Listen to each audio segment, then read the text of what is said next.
¿Qué tal, amigos? En esta videocápsula de media semana, de miércoles, voy a comentar con usted algunos aspectos de la reciente o de la más reciente elección por la presidencia de la República de Brasil, donde en primera vuelta fue o resultó triunfador con una ventaja cercana a los 20 puntos el ex capitán del ejército Jair Bolsonaro y también exdiputado federal.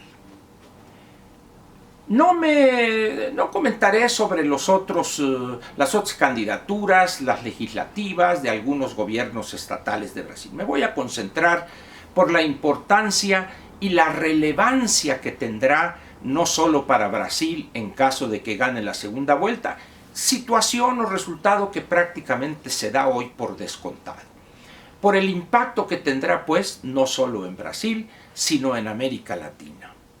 Jair Bolsonaro es el candidato triunfador en la primera vuelta, con una cantidad cercana al 46, un poco más del 46% de los votos, pero sin obtener el 50% más uno de los votos emitidos, lo que obliga a realizar una segunda vuelta en 3 semanas, este 28 de octubre, donde el candidato que competirá con él por la presidencia de Brasil, ya en la segunda vuelta, es el señor Haddad, que es el candidato del partido del señor Luis Inácio da Silva, conocido coloquialmente por sus cercanos como Lula, el mismo partido de la señora Dilma Rousseff, del Partido de los Trabajadores. Muy bien. ¿Por qué debemos, pienso yo, ocuparnos de la victoria de Jair Bolsonaro? Partiendo de la base de que obtendrá la victoria en la segunda vuelta este 28 de octubre. Brasil es un caso interesante de estudio para quienes se dedican profesionalmente a la sociología política o también a procesos electorales. En mi caso me interesa la parte económica de Brasil, que llevó de manera directa o indirecta a este triunfo de una persona caracterizado, y voy a lanzar una serie de adjetivos que le han endilgado, particularmente no pocos de los opinantes profesionales en México que se han volcado. El señor es un fascista autoritario ligado a los sectores más conservadores de iglesias cristianas, de la Iglesia Luz del Mundo, de los etcétera. Es decir, Jair Bolsonaro es el chupacabras de Brasil, lo peor de lo peor. Y como le digo, los adjetivos han caído como avalancha, pues. Pero pocos, es más, diría prácticamente nadie, se ha preguntado o ha preguntado a qué se debe ese triunfo en primera vuelta de Jair Bolsonaro. Si el señor es todas esas cosas que dicen y aún más, un hombre ultraderechista, un hombre que vendría a reprimir y etcétera, etcétera, ¿a qué se debe entonces que decenas de millones de electores brasileños hayan votado por él? ¿A qué se debe? Es decir, yo le he pedido, incluso en el tweet, le pedí a alguna persona que también lanzó una avalancha de adjetivos y le digo, pues uno que otro sustantivo, por favor, ¿no? Es decir, ¿por qué no preguntamos la razón por la cual los electores votaron por él? Es como si aquí en México nos dedicamos a lanzar calificativos solo en contra de López, que es un limitado, que es un ignorante, que no sabe hablar, que no entiende, que su capacidad intelectual, etcétera, etcétera. Pero lo más importante es preguntarnos por qué 30 millones o un poco más de 30 millones de electores mexicanos le dieron su voto. Si él es todas esas cosas, pues qué jodidos estamos. ¿Qué electores tenemos que sabiendo que aquel es así, asado López, 30 millones votaron por él? Y qué jodidos deben de estar en Brasil, que sabiendo que Jair Bolsonaro es esto, el otro, más millones que aquí en México votaron por él. Es evidente que en ambos casos hay causas profundas de por qué esos electores le entregaron su voto aquí el 1 de julio a López y allá este domingo 7 de octubre entregaron su voto a Jair Bolsonaro. Bien. Hay un antecedente que vale la pena señalar y que pienso yo que es ahí donde radica buena parte del voto que le dio la victoria en primera vuelta a Bolsonaro. La corrupción profunda, masiva, extendida hasta el tuétano del Partido del Trabajo, el partido de Lula, el partido de Dilma Rousseff y del resto de los partidos que compartían con ellos el control del Congreso en Brasil. Exactamente lo mismo que aquí. La corrupción de decenios del PRI y de sus rémoras pseudopartidos a su alrededor que hicieron de la corrupción prácticamente una religión. Hay otros elementos, por supuesto, hay otros, pero estoy tomando este por la similitud que hay en Brasil. Decir hoy en Brasil, Partido del Trabajo, Partido de los Trabajadores, decir Lula, decir Rousseff, es sinónimo de corrupción. Decir aquí el gobierno actual, su presidente, el PRI, el Partido Verde, etc., es lo mismo, es decir, corrupción. Sin embargo, ¿por qué no nos preguntamos eso? ¿Sabe por qué? Porque queremos que las cosas sigan. Va a llegar un ultraderechista, un radical, un militar, esto, el otro. ¿Por qué? Porque queremos que siga la fiesta. Cuando Luis Ignacio da Silva, yo no le digo Lula porque no soy amigo de él, cuando llega él, triunfa en el cuarto intento y obtiene el triunfo en la elección presidencial, ya había estado el doctor Enrique Cardoso 2 periodos en la presidencia de Brasil, que es el que pone orden en la economía brasileña, es el que sienta las bases para un desarrollo sano del Brasil. Llega da Silva y le toca a él aquel periodo de crecimiento de los precios de las materias primas. Y vámonos, y empezaron a llegar los miles y miles y miles de millones de dólares a Brasil. Y en vez de haber seguido las políticas prudentes durante 8 años de Enrique Cardoso, se volvió loquito Lula. Y se volvieron loquitos la bola de corruptos del Partido del Trabajo, pero se volvieron loquitos decenas de millones de brasileños. Y les empezaron a dar y a dar y a dar y a dar.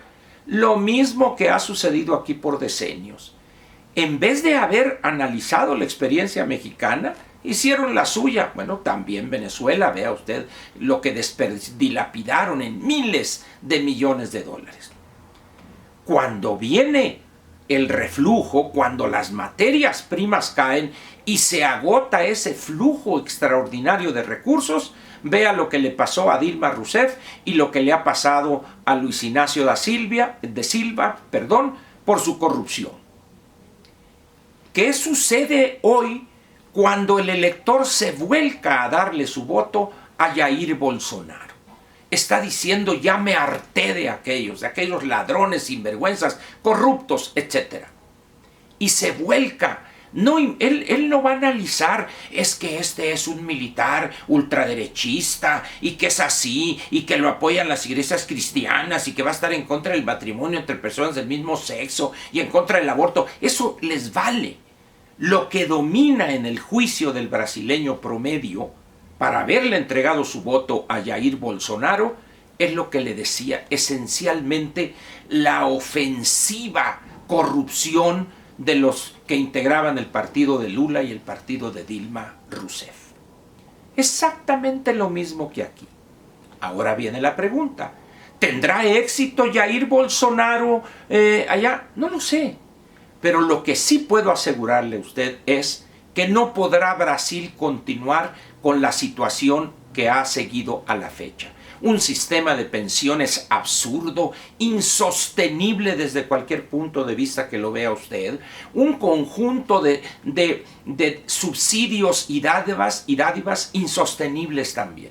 Todo eso lo tendrá que corregir Jair Bolsonaro, tendrá que negociar con el Congreso, que quedó dividido. Él tendrá un número importante de legisladores, pero no lo suficiente para hacer lo que López podría hacer aquí. Pero aquí estamos en una situación curiosa, que sería la opuesta. Aquí está llegando un partido como Morena y sus pseudopartidos, unas banditas pequeñas a su alrededor, que quieren cambiar el régimen económico. El régimen que quiere construir Brasil, que quiere construir Macri en Argentina para regresar a la sensatez y a la cordura económica. Aquí queremos cortar ese sistema para regresar al viejo sistema que le dio en la torre a Argentina y le dio en la torre a Brasil y a Venezuela y a Nicaragua, etc.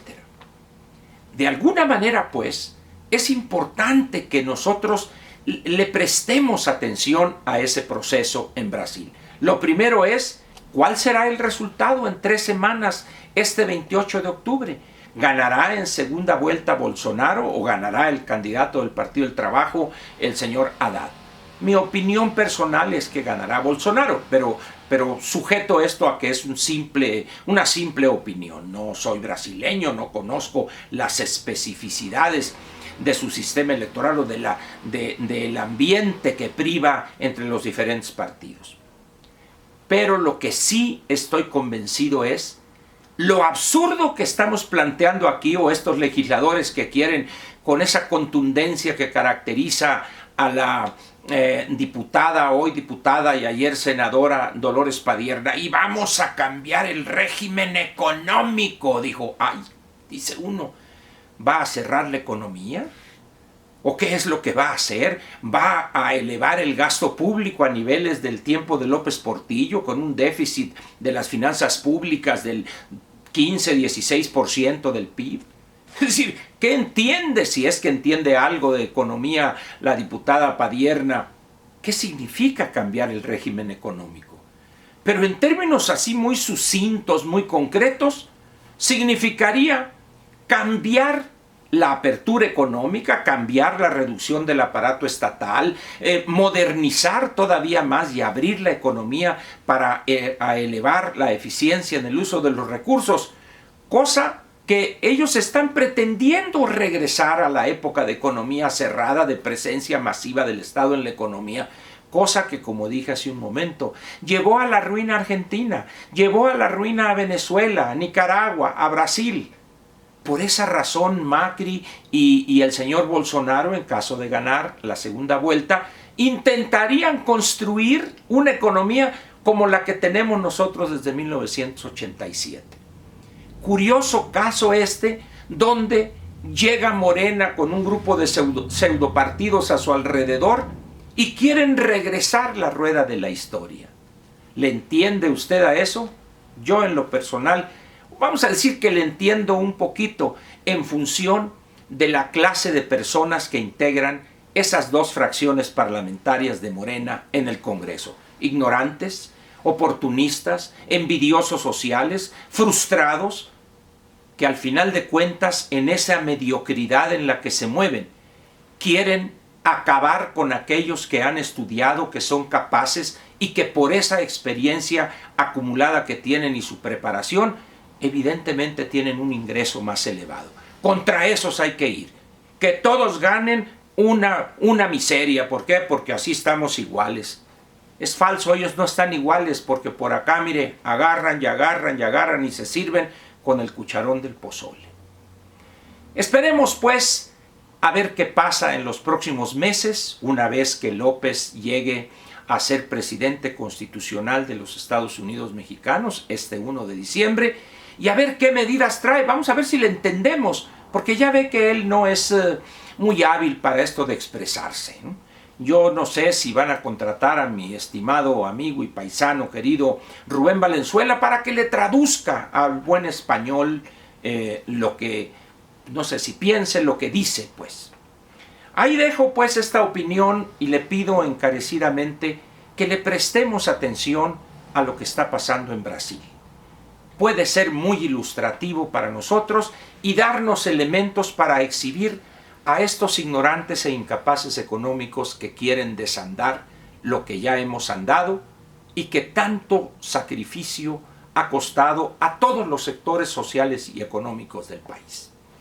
Gracias, le agradezco en verdad su atención y su presencia en este canal, que ya le he dicho es de usted, para los que son inteligentes, que les interesan los problemas reales del país, no esa cosita de andar hurgando en el monedero para ver si tengo monedas para pagar los 2 tomates y la cebolla y los 3 chilitos serranos, sino a quien verdaderamente le interesan los grandes problemas estructurales del país y además, pues, como ya lo sabe usted, escriben con buena ortografía.